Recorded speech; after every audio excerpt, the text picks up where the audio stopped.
Kisah Abdullah, putri Abdul Muthalib menikahi Aminah, ibunda Rasulullah Shallallahu Alaihi Wasallam.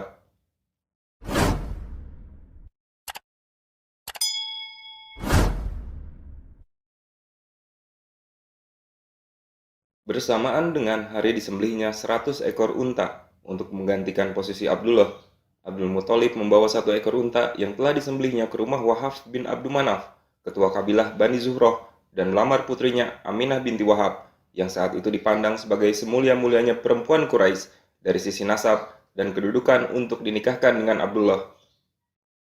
Pagi itu memang hari yang membahagiakan bagi Muthalib dan Bani Hashim. Dia akan menikahkan Abdullah, salah satu anak dari 13 anaknya. Mengenakan pakaian terbaik, dia menggandeng Abdullah, anak laki-lakinya yang berusia 25 tahun, menyusuri pinggiran kota Mekah menuju rumah Aminah.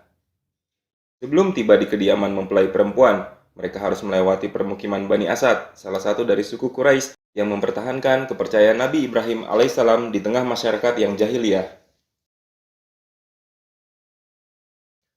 Pada saat itulah mereka bertemu dengan Kutailah yang tampak sengaja menunggu di pintu rumahnya yang terbuka separuh.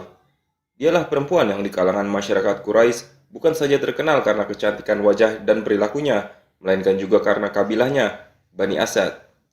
Bani Asad adalah kabilah alim, ahli kitab. Selain Kutailah, nama-nama tersohor dari kabilah itu antara lain Khadijah radhiyallahu anhu dan Warokoh.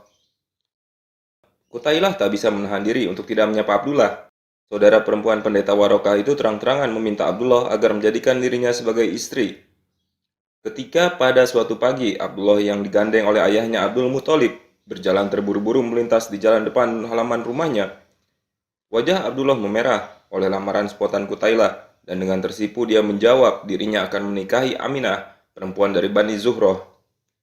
Kutailah sudah menduga Abdullah akan menolaknya, tapi dia tidak mengira Abdullah akan menikahi Aminah. Maka mendengar jawaban Abdullah, Kutailah tak bisa berbuat apa-apa kecuali hanya terus berdiri di depan pintu rumahnya. Abdullah memang menarik perhatiannya.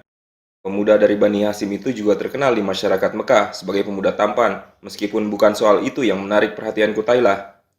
Kutailah melihat cahaya pada wajah Abdullah yang seolah memancar dari luar dunia, dan mata Kutailah tak berhenti melihat Abdullah bahkan ketika laki-laki dan bapaknya itu sudah berjalan jauh dari halaman rumahnya. Dia kembali berjumpa dengan Abdullah setelah Abdullah menikahi Aminah, ketika laki-laki itu kembali melewati jalan di depan rumahnya. Tapi Kutailah tak mau lagi menyapa, kendati matanya tetap menatap tajam. Abdullah keheranan dengan perubahan sikap Kutailah, dan ketika dia bertanya penyebabnya, Kutailah menjawab, "Cahaya yang ada padamu kemarin telah hilang. Hari ini engkau tak lagi bisa memenuhi harapanku." Abdullah bertambah heran. Sesungguhnya cahaya yang terpancar dari wajah Abdullah adalah nur yang agung kekasih Allah, telah berpindah ke rahim yang mulia Aminah.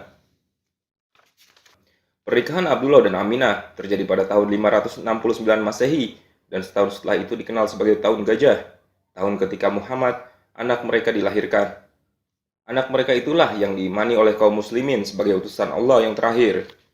Manusia yang tak sekalipun pernah mengajarkan kebencian, Nabi yang mengajarkan agar manusia berbakti kepada ibu mereka, manusia yang mengajarkan agar manusia memelihara amanat, Nabi yang memiliki kekuasaan besar tapi rumahnya hanya cukup untuk menampungnya tidur, manusia yang tak pernah berhenti berdoa untuk kebaikan manusia lain.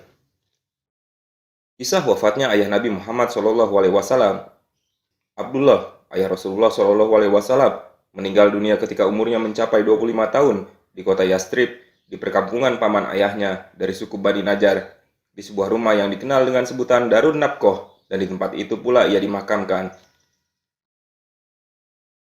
Menurut pendapat yang paling kuat, Abdullah wafat sebelum kelahiran putranya Muhammad. Namun Yakubi berpendapat lain bahwa Muhammad lahir sebelum ayahnya, Abdullah, wafat. Syekh Yakubi berpegang pada riwayat dari Imam Shodiq yang menyebutkan bahwa Nabi Muhammad SAW lahir 2 bulan sebelum wafatnya Abdullah. Syekh Kulaini juga meyakini pendapat tersebut. Sebagian kecil lainnya berpendapat bahwa wafatnya Abdullah 1 tahun setelah kelahiran Rasulullah SAW.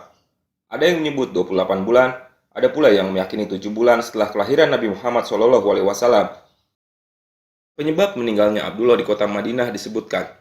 Abdullah dalam perjalanan dagangnya membawa kafilah dagang Quraisy ke Syam, dan dalam perjalanan kembali karena diserang sakit, ia beristirahat di kota Yastrib. dan terbaring sakit selama 1 bulan di kota tersebut. Rombongan dagang telah melanjutkan perjalanan ke kota Mekah dan mengabarkan mengenai kondisi Abdullah yang kritis. Mendengar berita tersebut, Abdul Muthalib mengutus putranya yang paling tua yaitu Haris untuk melihat kondisi Abdullah. Namun setibanya Haris di Yathrib, Abdullah telah meninggal dunia. Abdullah mewariskan seorang budak yang bernama Ummu Aiman, 5 ekor unta, kawanan kambing, padang tua dan sejumlah uang untuk putranya, Nabi Muhammad SAW.